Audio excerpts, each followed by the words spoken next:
In this interview, we chat with Peter Begalla, conference chair here at MLR Media and founder of JPB Consulting Group.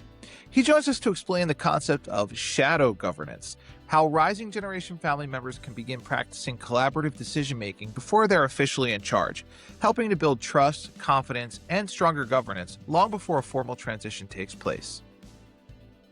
Hey, Peter. Good to see you. Thanks for joining me. Of course. So we're talking about shadow governments. Don't put your tinfoil hat on just yet. Not that kind of shadow government, but in a family business, setting up shadow governance. And so let's start with, what is that? What does that mean in the context of a family enterprise? Well, it's when a group of family members basically decide that they're going to do things in making decisions a little bit differently than they've been done before. And you may not have full agreement with those who are in control or kind of going in a certain direction or have been going in a certain direction for a number of years. And the new group that presupposes that they will come into ownership kind of look each other in the eye and say, hey, we need to do this differently because market conditions, family dynamics, any number of things are kind of dictating that they will have to make decisions fundamentally differently over their assets, be it one business or an enterprise. Makes sense. And so how have you seen these come about? Those moments when they look each other in the eye and they say, we got to start getting together here.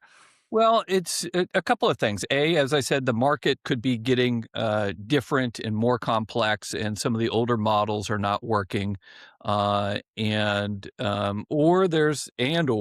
there's just more shareholders or future shareholders sitting around the table saying, hey, we have to start thinking about shareholder objectives and what we want, and electing a board, moving forward, deciding through collaborative, good, objective decision process versus by decree, if it's a founder or if it's an older generation.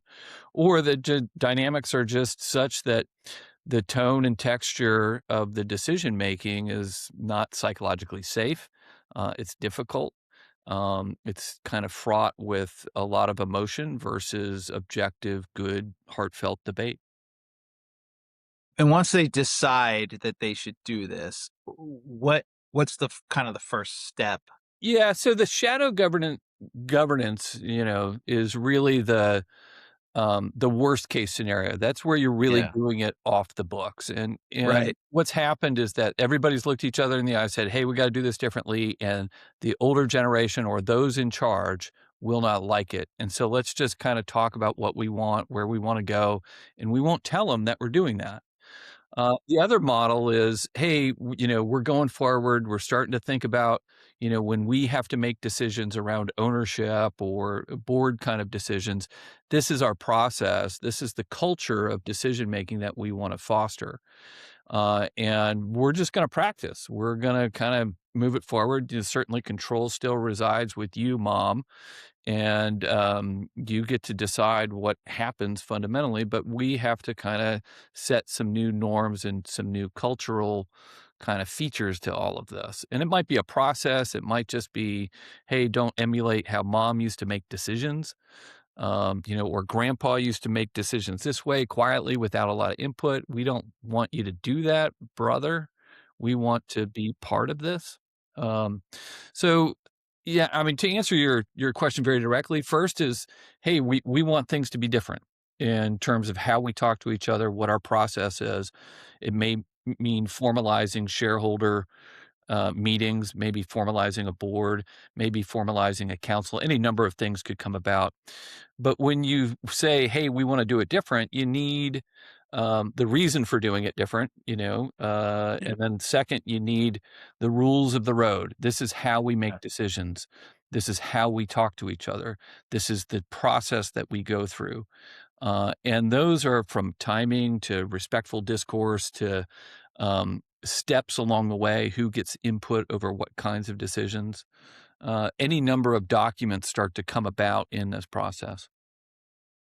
Yeah, and you kind of anticipated where I was going next, because that word shadow, it makes it sound clandestine, right? Yeah. But it doesn't have to be, right? And so what happens if the current authority isn't quite ready to let, next gens or whoever it is in to actually make decisions, but they also don't want to do it secretly or behind anybody's back. How do they kind of set that up so that it can be a shadow that Yeah, is so implemented alongside it, right? yeah, consistency. Just say, hey, we're going to meet on a regular basis for these types of matters, if you will, and we're going to talk about it. We'll make some decisions. We'll write things down. We may not. It may culminate in policy, right? Family employment Yeah, distributions, dividends. Any number of things. It may kind of start heading in that direction, but the control still lies with the older generation, if you will. And that's the common kind of scenario. Uh, yeah, but with the idea that, hey, this is how we would do it. right. If we were really running this thing today, we would do it this way. And then that puts the burden on those in control to say, well, my constituents are doing things a little bit differently, and I'm watching, and they're actually doing well together. They're thoughtfully, and objectively debating concepts that are meaningful to them as shareholders. They're writing things down. They seem to be building trust and confidence with each other and the process. I guess I don't want to go against what their outcome is or what their decision is. I still retain that control, but I'm actually becoming more and more assured and trusting that they've been practicing and connecting.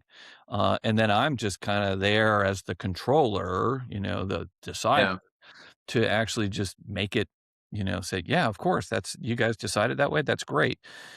If something materially is wrong, right, it's a bad decision that comes out of it, you still have that fail safe in there. But the concept is that you're trying to build trust and predictability around decision making and a culture of, hey, this is how we're going to do it.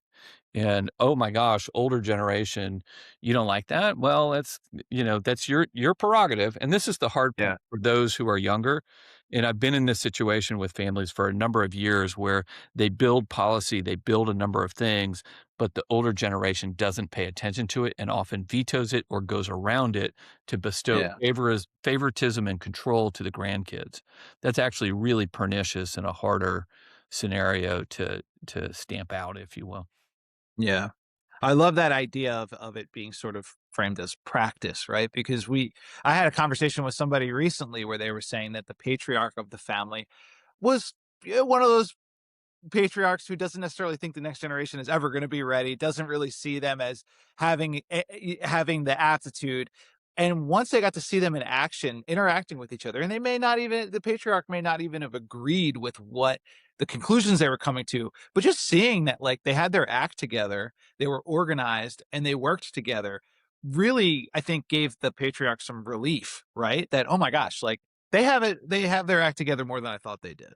Yeah, it's a way to kind of build competence. Again, the shadow part is at its worst, is that you've got a really difficult personality who's in control at that point in time, and you're basically saying, "We're gonna do it differently. We have to do it differently. Otherwise, if one of us emulates how he did it before us, we're gonna kill him." Right? We're Right. just gonna Right. nope, this thing's gonna fall apart. And so Yeah.